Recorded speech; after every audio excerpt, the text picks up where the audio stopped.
Good morning, dear Rob and Jeff. April 20th, 2020. The world's falling apart out there, but I'm safe in my cocoon of stories here, which is nice, until I'm done. Um, but we're doing okay. We have our love and our puppies, and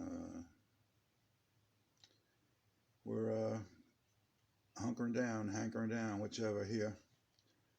So let's get back to the story until I run out of space, time, or money or food. Um, so many stories, too many, I think, is where I left off from the petting zoo days. One time, these guys, friends of the guy Donnie who lived in Pleasantville and worked with us, came up from Pleasantville. And Mark says to me, "Be careful, Bobby. These guys are shady." I says, "Mark, I invented shady." So these guys come down to the mall, for the last hour. They get there all the way from Pleasantville. Big whoop. I just got there from Saskatoon, Saskatchewan. And, they're hanging out, a bunch of, punky looking, regular guys like us. And, but their party is on the way back to the motel. And when we closed down the petting zoo at the mall, we stopped at the liquor store, and it was their bright idea to have a liquor party, and they introduced us to Flaming Shots. That's the name of this chapter, Flaming Shots. I never seen flaming shots. If you light a shot glass, it lights on fire. Who knew that? So anyway, these knuckleheads would light the shot glass and then down the shot, and the kind of puts itself out on your lips or your mustache or whatever. And so we thought this was, cool and funny. And so they give me and Mark and Donnie, a couple of flaming shots. And I wasn't the big drinker. I hadn't started even socially drinking for years yet. And little did we know, they're setting us up. They were getting us drunk so we pass out so they could steal the money. These fucking creeps. And didn't notice if they were doing shots. And we woke up in the morning, the fucks were gone, the fucking money was gone. I wanted to go track them down and catch them on the Jersey Turnpike, but they wouldn't let me. And then we heard, Donnie heard back from guys in town that, yeah, these guys came in, spending all kinds of money. So lesson learned, boys, beware the flaming shots. Another little funny circus story. One time the big boss who everybody kissed his ass, "Oh, Bob Jones is coming. Oh, Bob Jones is coming." The rich guy from Philadelphia who rarely came down. So he came down because we were putting together, a brand new merry-go-round in some big giant mall in Massachusetts, something. And the llama escape story was in Pennsylvania. It was not in Brooklyn. I know Larry's gonna, start correcting me on my math and stuff. Sometimes I misspeak, but I got to get the story out. So Bob Jones comes down, and Bob Jones was gay. Mark was gay. The whole company was gay except for Stevie and the circus boys.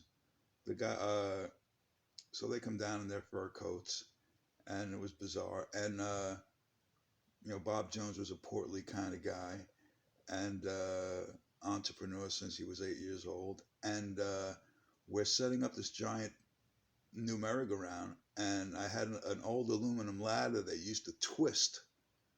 You'd get halfway up it and would kind of do a twist on you. And it was annoying the crap out of me for weeks and weeks and weeks.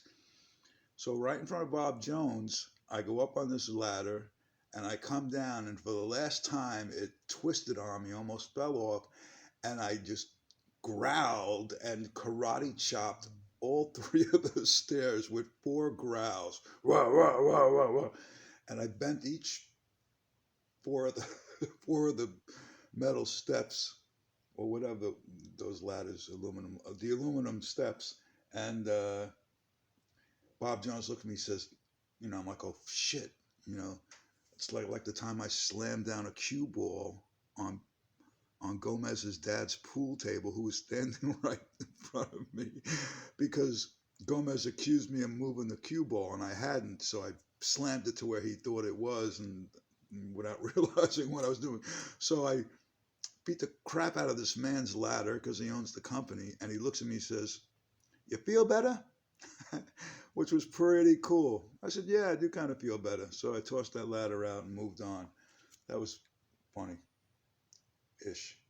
Uh, oh, one time, some guy's teasing my monkey because if the monkey's in a cage in a pen inside the pen, and we have a perimeter. I forget what they called it, fence around 5 feet away from the fence, so people couldn't reach in and mess with the animals. And the dogs are up on that queue. And some guy's messing with the monkey, and I'm in the ticket booth, doing money, people, and feed cups constantly in the ticket booth. And I yell at the guy, says, "Hey, stop teasing the monkey." And I go back to him, blah, blah, blah, and I hear the monkey again. Rah, rah, rah. He's still teasing the monkey. I says, "Yo, back up." And I move over. I go over and I back the fence up because he scooched it up with his feet. I said, "Sir, leave the monkey alone." I go back into the booth. He does it again, teasing the monkey, trying to stick his finger in the cage. I go hopping over like a gazelle over the ticket booth and over 2 fences, and I'm in the guy's face. And he nervously punches me, punches me in the jaw. And it was, I was so pumped up with adrenaline, it was like a mosquito bite. And I growled him. I says, "Is that the best you got?" And he just ran. And we laughed. Um, Kid Punch, Green Acres. Oh, Green Acres Mall was an experience because the boys came down there, and that was close enough to home to make me homesick. I think that's the last mall I did, Green Acres in Nassau. And some stories there I can't even tell you. So I'm going to start reading. I wrote about 3 or 4 or 5 pages past couple of days. And the this is 40 years today, April 20th. 40 years before the day I had my horrific motorcycle accident and wrecked that bike, my Triumph Spider. My 68 Bonneville Triumph hardtail. They eliminated the back springs and they extended the front about 4 or 6 inches. And bike was a little animal, but didn't work out. So I was 18, continued in Selden, came and went, no more window. I had a car. I had a Pinto at one point. It had an 8-track or a cassette, and I had Bob Seger, Night Moves and Until It Shines and all those great songs on a Bob Seger thing that I played until it was just thin and wore out. And that was the first car I blew up because I didn't put oil in it. I'm such a maniac. I just get in the car and turn the key and go. Everybody needs to put a sign on their car dashboard that says, "Oil is more important than gas." If I had done that, I'd have 5 more cars than I do now.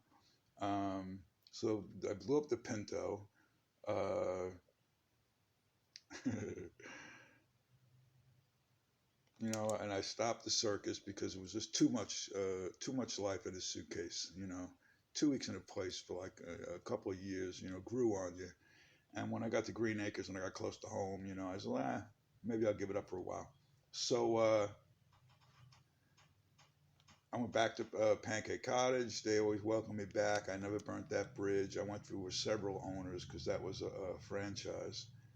And I worked at Two Sisters, an Italian restaurant. That was bizarre. And one time we went up to Moop's Farm in Gilboa, myself and 6 psycho friends, the boys. I borrowed a case of eggs from Pancake Cottage. I put it out with the garbage and returned after hours. 144 eggs. Laugh out loud. Bad, I know. Luckily, I did because on the way upstate, we pulled over on the thruway. 2 vehicles. We had to pee. Never do that on the thruway, boys. Get off. on a bumfucked exit and go pee. So we pull over on the side of the thruway to pee. I'm laying in a sleeping bag in the back seat of Spider's station wagon. And wouldn't you know it, a trooper pulls up behind us. Son of a bitch. Come on. So my good buddies are all stashing their personal weed stashes into the sleeping bag. Here, hold this a minute. It was a Bob the Weed Burrito. And, well, Spider's one of our drivers gets popped. No license, no registration, no insurance, switched plates. The Selden special. They wake up the judge in bumfucked upstate. He sets bail at $250 at 3 a.m. We all cough up literally our spending dough, bail his spider ass out, and go to Moop's campsite. Land broke, not mountain, just broke. Hiding cigarettes, and we ate all those eggs, and we had mayonnaise and ketchup sandwiches. We were calling it lion food because we still thought we were lions. Turn the page, Mr. Seeger. So we meeked out a crappy-ish now camping weekend and have to head back downstate to Long Island. We didn't have enough gas money and we were out of food. Grr. Enter Aunt Baloney's sandwich. My godmother, Aunt Ann, in upstate Yorktown Heights, which is about halfway home. Lucky it was downhill. I hold the record for rolling up the pumps as running out of gas, by the way, 6 times probably. Once for miles. I was on my way to an Elmo gig out in Riverhead, and I had a clutch. I had a 4-speed or something. And I was on below E. You know, I beat Kramer. I was below E.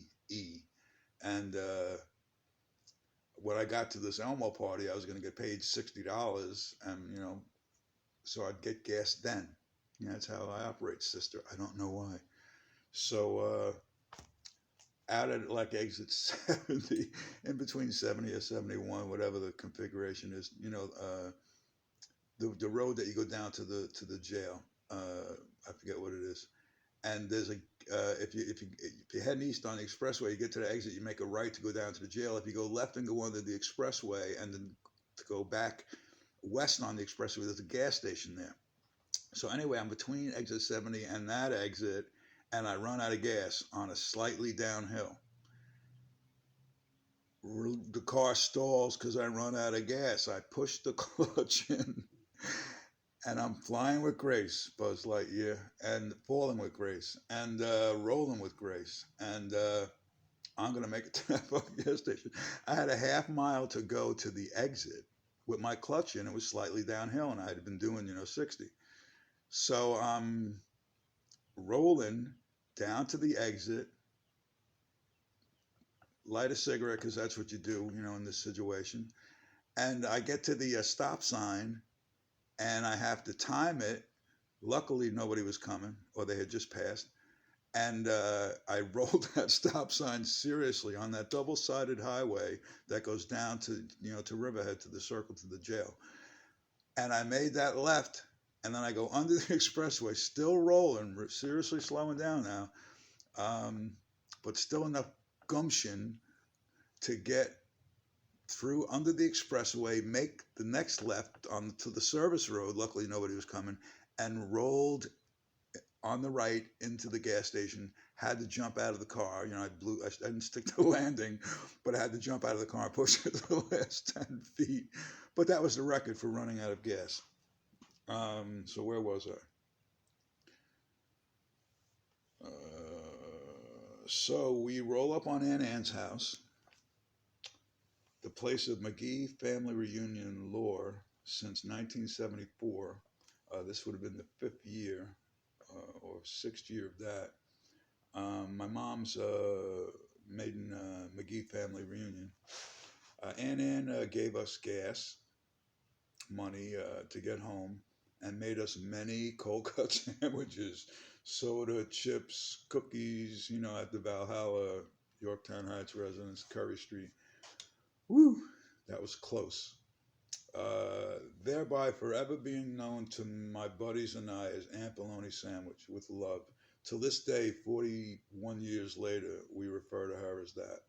If I say to the boys, going Aunt Bologna Sandwiches, they know exactly where I'm going. Back in Selden, I turned 19. No big whoop. Whoopee. Yet, as September rolled around, I tried my hand at Suffolk Community College. Uh, Mom helped me with the grant paperwork, and I went there and applied. That's where I learned from a Suffolk County Community College guidance counselor that I had a high IQ, according to my SAT or whatever, of 139. He told me that they knew this at my high school, and my parents knew and decided not to tell me in case I used it for evil. Mermaid Man. What the hell? I should have, whatever. I was under the impression that the genius starts at an IQ of 140. Perfect, I figured. 139.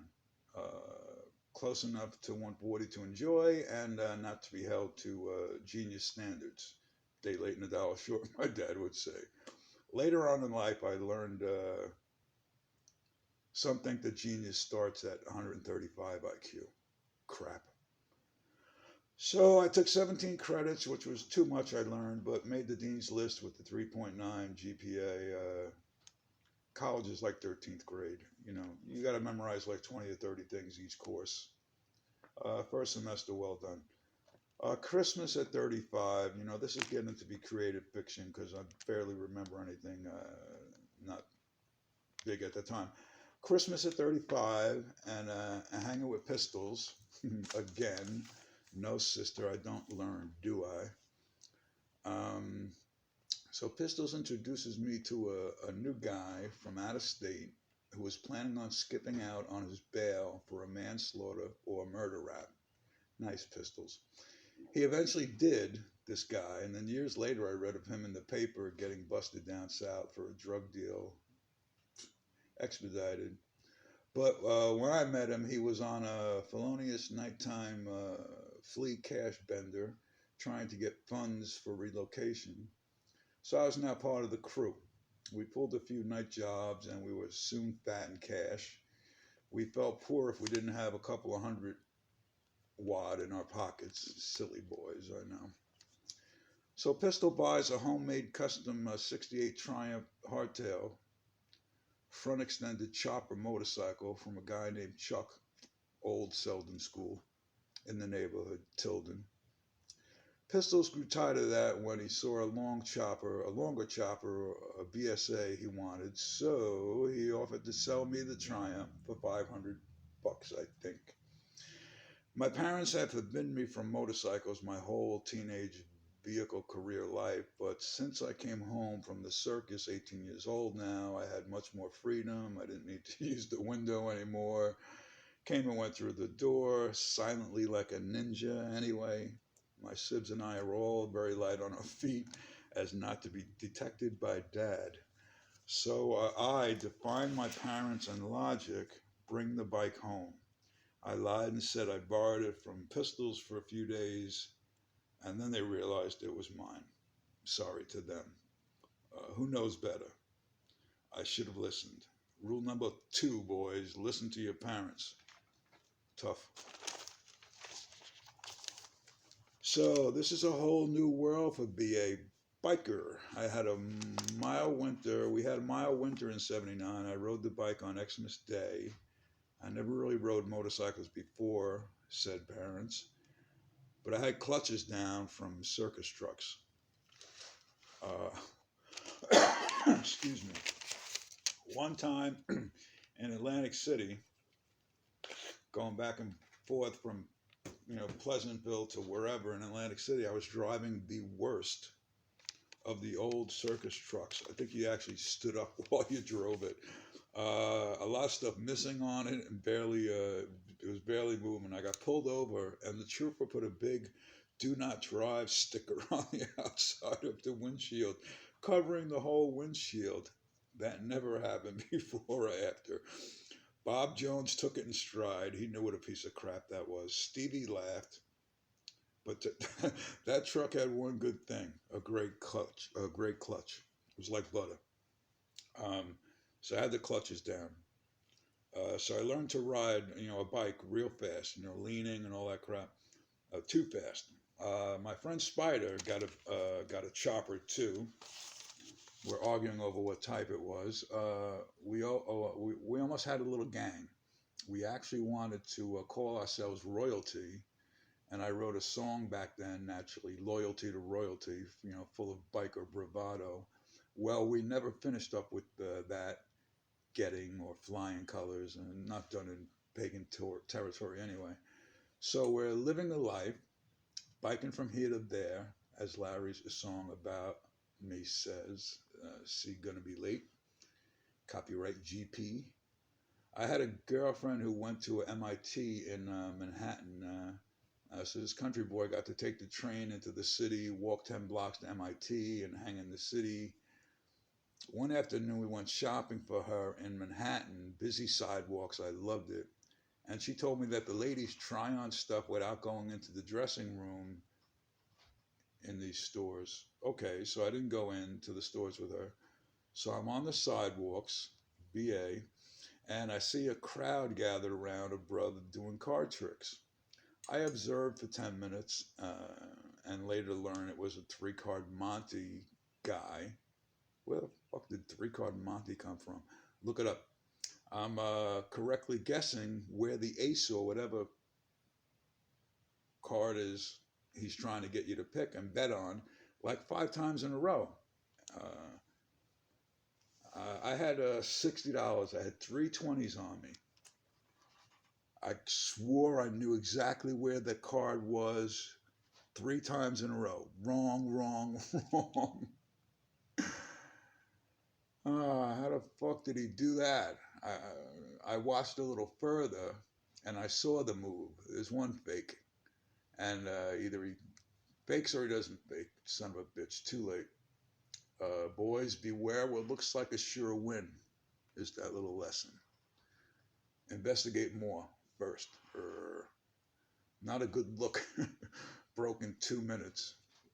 Live and learn. So January 1980, February, March, I started working for my girlfriend's brother-in-law, Arthur Edwards Pools in Rocky Point, probably still in business. I was a laborer for a built-in pool crew. We'd get a house. We'd get to a house, the hole was already dug in the backyard, but they would drop the block on the front yard. Block is 45-pound cinder blocks. I was the block runner, 2 at a time, 1 in each hand, front yard to backyard, to stay ahead of the pool mechanics using them. It was an out contest all day long. I was huge after a few months, if I must say so myself, of this, and riding my Triumph to work. All good.